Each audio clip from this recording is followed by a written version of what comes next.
8/9/1969।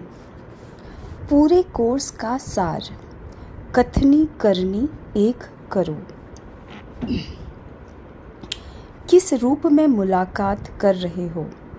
अव्यक्त रूप से व स्नेह रूप से व शक्ति रूप से। बाप रूप से तो मुलाकात कर ही रहे हो, लेकिन स्नेह रूप में व शक्ति रूप में व अव्यक्त रूप में वर्तमान कौन सा विशेष रूप है? सारे दिन में इन तीनों रूपों में से ज़्यादा कौन सा रूप रहता है? इन तीनों में से श्रेष्ठ कौन सा है? हर एक ने अपना समाचार सुनाया। अब सिर्फ प्रश्न पूछते हैं, फिर स्पष्ट करेंगे। अब सब ने जो एक्स्ट्रा ट्रेनिंग कोर्स लिया है, इसमें सबसे पावरफुल पॉइंट कौन सी ली है, जो पॉइंट विघ्नों को 1 सेकंड में ख़त्म कर दे? हर एक ने भिन्न भिन्न पॉइंट तो सुनाई। अब जिन्होंने भी पॉइंट सुनाई है, वो फिर भी अपना अनुभव लिख भेजे कि इस पॉइंट को यूज़ करने से कितने समय में विघ्न दूर हुआ है। जैसे कोई दवाई एक यूज़ करके देखता है, फिर अनेकों को उसका लाभ लेने में सहज होता है। तो यह सब भिन्न भिन्न पॉइंट जो निकली हैं, उन सब का सार 2 शब्दों में याद रखो, जिसमें आपकी सब बातें आ जाए। यह जो अब कोर्स किया है, उसका मुख्य सार 2 अक्षरों में याद रखना है कि जो कहते हैं वो करना है। कहते हैं हम ब्रह्म कुमारी हैं, हम बाप दादा के बच्चे, आज्ञाकारी हैं, मददगार हैं। जो भी बातें कहते हो वो प्रैक्टिकल करना है। कहना अर्थात करना, कहने और करने में अंतर नहीं हो। यही आपके कोर्स का सार है। कहते हो आप कई वर्षों से हो, कहते तो आप कई वर्षों से हो। विकार बुरी चीज़ है, औरों को भी सुनाते हो, लेकिन खुद घर गृहस्थी में न्यारे होकर नहीं चलते हो, तो अपना ही कहना और करना बदल जाता है। इसलिए आज से यह बात याद रखो, जो कहेंगे सो करेंगे। जो भी सोचते हो अथवा दुनिया को भी जो कहते हो वो करके दिखाना है। सिर्फ कहना ही नहीं, करना है। अब सर्विस जो हो रही है वो कहने से नहीं होगी, लेकिन अपनी करनी से होगी। कथनी करनी और रहनी कहते हैं ना, तो कथनी करनी और रहनी तीनों ही एक हो, तब कर्मातीत अवस्था में जल्दी से जल्दी पहुंच सकेंगे। हर समय यह चेक करो, जो कहती हूँ वो करती हूँ। कहते हो हम सर्वशक्तिमान की संतान हैं, और करते क्या हो? कमज़ोरी की बात। आज से यह पक्का करो कि जो कहूँगी सो करूँगी। जो खुद ऐसे बनेंगे उनको देखकर और भी आपे ही करेंगे। आपको मेहनत करने की ज़रूरत नहीं रहेगी। अब तक तो यही उलाहना मिलते रहते हैं। कहते एक हैं, करते तो दूसरा हो। उलहनों को ख़त्म करना है। उलहना ख़त्म हो तो फिर क्या बन जाएंगे? अल्लाह ऊंच बन जाएंगे। जितना अल्लाह बनेंगे तो फिर ना चाहते हुए नाम वाला होगा। तो किए हुए कोर्स की यह शिक्षा है। मुख्य सार, सबसे खौफनाक मनुष्य कौन सा होता है जिससे सब डर जाते हैं? दुनिया की बात तो दुनिया में रही, लेकिन इस दैवी परिवार के अंदर सबसे खौफनाक, नुकसानकारक वो है जो अंदर एक और बाहर से दूसरा रूप रखता है। वो पर निंदक से भी जास्ती खौफनाक है, क्योंकि वो कोई के नज़दीक नहीं आ सकता, स्नेही नहीं बन सकता। उससे सब दूर रहने की कोशिश करेंगे। इसलिए इस भट्टी में आप लोगों को यह शिक्षा मिली। इसको सच्चाई और सफाई कहा जाता है। सफाई किस बात में, सच्चाई किस बात में, इसका भी बड़ा गुह्य रहस्य है। सच्चाई जो करे वो ही वर्णन करे। जो सोचे वही वर्णन करे। बनावटी रूप नहीं, मनसा वाचा कर्मणा, तीनों रूप में चाहिए। अगर मन में कोई संकल्प उत्पन्न होता है तो उसमें भी सच्चाई चाहिए, सफाई, अंदर में कोई भी विकर्म का किचरा नहीं हो, कोई भी भाव स्वभाव पुराने संस्कारों का भी कचरा नहीं हो।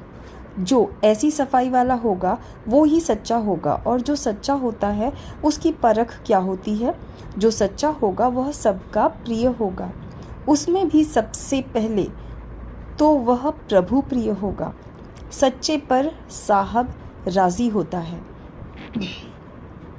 तो पहले प्रभु प्रिय होगा, फिर देवी परिवार का प्रिय होगा। उसको कोई भी ऐसी नज़र से नहीं देखेगा। उनकी नज़र वाणी में, उनके कर्म में ऐसी परिपक्वता होगी जो कभी भी न खुद की डगमग होगा, जो कभी भी ना खुद ही डगमग होगा ना ही दूसरों को करेगा। जो सच्चा होगा वह प्रिय होगा। कई समझते हैं कि हम तो सच्चे हैं, लेकिन मुझे समझा नहीं जाता है। सच्चा हीरा कभी छिप थोड़ी ही सकता है। इसलिए यह समझना कि मैं ऐसा हूँ परंतु मुझे ऐसा समझा नहीं जाता, यह भी सच्चाई नहीं है। सच्चाई कभी छिप नहीं सकती है और सच्चे सबके प्रिय बन जाते हैं। कई यह भी समझते हैं कि हम नज़दीक नहीं हैं, इसलिए ही प्रख्यात नहीं हैं। लेकिन जो सच्चे और पक्के होते हैं वो दूर होते हुए भी अपनी परख छिपा नहीं सकते। कोई कितना भी दूर हो लेकिन बाप दादा के नज़दीक होगा। जो बाप के नज़दीक है वो सबके नज़दीक है। तो सच्चा बनना सफाई का सबूत चलन में दिखता है। सिर्फ समझना ही नहीं है लेकिन कर्म में करके दिखाना है। जो कर्म हो वो भी दूसरों की सर्विस के निमित्त हो। अपनी मनसा वाचा कर्मणा को चेक करो। आप अपने को क्या कहलाते हो? बाप दादा भी आप सभी को क्या टाइटल देते हैं वह याद है? सर्विसिएबल बच्चे।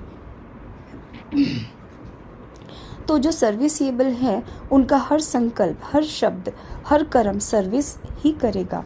भाषण करना, किसी को समझाना सिर्फ यही सर्विस नहीं है, परंतु जो सर्विसिएबल है वो हर सेकंड सर्विस ही करते रहते हैं।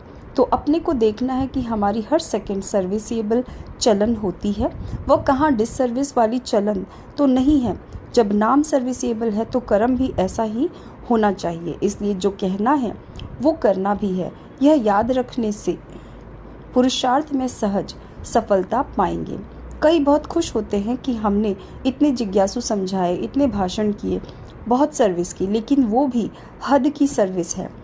अब तो बेहद की सर्विस करनी है। मनसा वाचा कर्मणा, तीनों रूपों से बेहद की सर्विस हो, उसको कहा जाता है सर्विसिएबल। अब अपने को देखो कि हम सर्विसिएबल बने हैं। ऐसा सर्विसिएबल फिर स्नेही भी बहुत होगा। अब ऐसा सभी ने ठप्पा लगाया है, वो कोई साहस अभी रख रहे हैं। जब करना ही है तो गोया ठप्पा लग ही गया। अपने में शक क्यों रखते हो कि नामालूम परीक्षा में पास हो वो फेल हो? होशियार स्टूडेंट सदैव निश्चय से कहते हैं कि हम तो नंबर 1 आएंगे। अगर पहले से ही अपने में संशय रखेंगे तो संशय की रिजल्ट क्या होती है? फिर विजयी बन ना सके। अगर ज़रा भी संशय रखा तो विजयी नहीं बनेंगे जब तक निश्चय नहीं है। आप लोगों ने शुरू से ही दाव लगाया है कि वर्षा लेकर ही छोड़ेंगे, या सोचा था कि देखेंगे? दाव लगाया गोया बन ही गया। जब अपने को निश्चय बुद्धि कहते हैं तो कोई भी बात में, ना बाप की नॉलेज में, ना बाप के परिवार में संशय व विकल्प उठना चाहिए। हम शिव बाबा के बच्चे हैं तो सर्वशक्तिमान के बच्चे निश्चय बुद्धि हैं। यह कौन बोलता है? सर्वशक्तिमान के बच्चे बोलते हैं। निश्चय रखने से ही विजय हो जाएगी। भल करके अंदर समझो ना कि नामालूम क्या होगा, परंतु फिर भी निश्चय में विजय हो जाएगी। अगर निश्चय नहीं है तो आपका कर्म भी वैसा ही चलेगा। निश्चय रखेंगे कि हमको करना ही है तो कर्म भी वैसा ही होगा। अगर ख्याल करेंगे कि अच्छा देखेंगे करेंगे तो कर्म भी ढीला ही चलेगा। कभी भी अपने में कमज़ोरी की संशय की फीलिंग नहीं आनी चाहिए। कमज़ोरी के संकल्प ही संशय है। अब कहाँ तक यह पुराने संस्कार और संकल्प रहेंगे? पुराने संस्कार भी नहीं, संस्कार तो मोटी चीज़ है, लेकिन पुराने संकल्प खत्म होने चाहिए। तब कहेंगे भट्टी में पककर निकल रहे हैं। भट्टी का अर्थ ही क्या है? भट्टी में सारा जलकर खत्म हो जाते हैं, रूप ही बदल जाता है। कोई भी चीज़ भट्टी में डालेंगे तो उसका रूप गुण आदि सब बदल जाएगा। आप भी भट्टी करते हैं तो रूप गुण बदलना चाहिए। ईंट जब पकती है तो पहले मिट्टी होती है, फिर पकने से उनका रूप गुण बदल जाता है और कर्तव्य भी बदल जाता है। इसी रीति अपना रूप गुण और कर्तव्य तीनों ही बदलते जाना है। यह है भट्टी की रिजल्ट। अब बताओ कि बदल लिया है? वह बदलेंगे। आपके उमंगों के साथ बाप दादा की भी मदद है। जितना आप अपने में निश्चय रखेंगे उतना बाप दादा भी अवश्य मददगार बनते हैं। स्नेही को अवश्य सहयोग मिलता है। किससे भी सहयोग लेना है तो स्नेही बनना है। स्नेही को सहयोग की मांगनी नहीं करनी पड़ती है। बाप दादा के स्नेही बनेंगे, परिवार के भी स्नेही बनेंगे तो सभी का सहयोग स्वतः ही प्राप्त होगा। मुख्य यही दो बातें हैं, निश्चय बुद्धि और नष्टो मोह। यह दो तिलक माथे पर लगा ही दिया है। स्लोगन भी याद रखना है, जो कहेंगे वो करेंगे। यह है माताओं की सजावट। माताएं श्रृंगार ज़्यादा करती हैं ना, तो इन माताओं का श्रृंगार रत्नों से किया जाता है। सबसे चमकने वाला श्रृंगार होता है रत्नों का। सोने में भी रत्न होता है तो जास्ती चमकता है। तो बाप दादा ने इन माताओं को रत्नों से श्रृंगारा है, क्योंकि संगम पर सोने से भी ज़्यादा हीरा बनना है।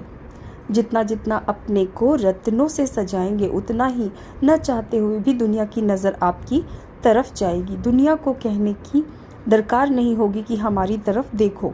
यह ज्ञान रत्नों का श्रृंगार दूर वालों को का भी ध्यान खिंचवाएगा। इसलिए इन रत्नों के श्रृंगार को सदा के लिए कायम रखेंगे, ऐसा निश्चय करना है। आज अमृत वेले कोई कोई बच्चे विशेष याद आए, जो साकार रूप में ज़्यादा साथ रहे। आज विशेष उनकी याद आई, क्योंकि आजकल साथ रहने वालों का पुरुषार्थ पहले से बहुत अच्छा है, इसलिए पुरुषार्थ के स्नेह में उनकी याद आई। वर्तमान समय मधुबन वालों में परिवर्तन विशेष देखने में आ रहा है। हर स्थान में एक एक रत्न चमक कर जा रहे हैं। अब एक एक चमका हुआ रत्न फिर जाकर आप समान कैसे बनाते हैं वह अब देखेंगे। कभी भी हिम्मतहीन बोल नहीं बोलने चाहिए। पुरुषार्थहीन व हिम्मतहीन बनना, वह अब ज़माना गया। अब तो मददगार बनना है और बनकर दिखाना है। अभी सबके दिल के अंदर यह रहता है कि हम भी जल्दी ही जाएं। आगे तो कहते थे कि संगम युग में जितना जास्ती रहे उतना ही जास्ती अच्छा है, क्योंकि साकार के साथ में ही संगम के सुहेज थे।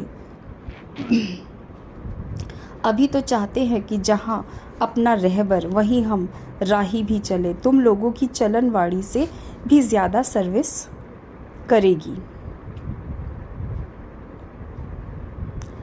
डबल सर्विस में सफलता होगी तभी डबल ताज मिलेगा। बोलो, सिंगल ताजधारी बनना है या डबल, या बने ही हुए हैं? शक्ति रूप बनने का साधन क्या है?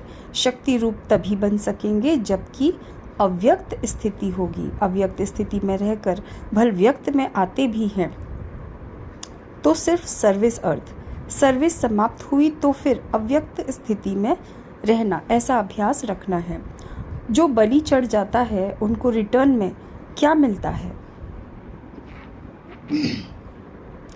बलि चढ़ने वालों को ईश्वरीय बल बहुत मिलता है। जो संपूर्ण स्वाहा होते हैं वही सदा सुहागिन बनते हैं। उनका सुहाग खत्म नहीं होता है।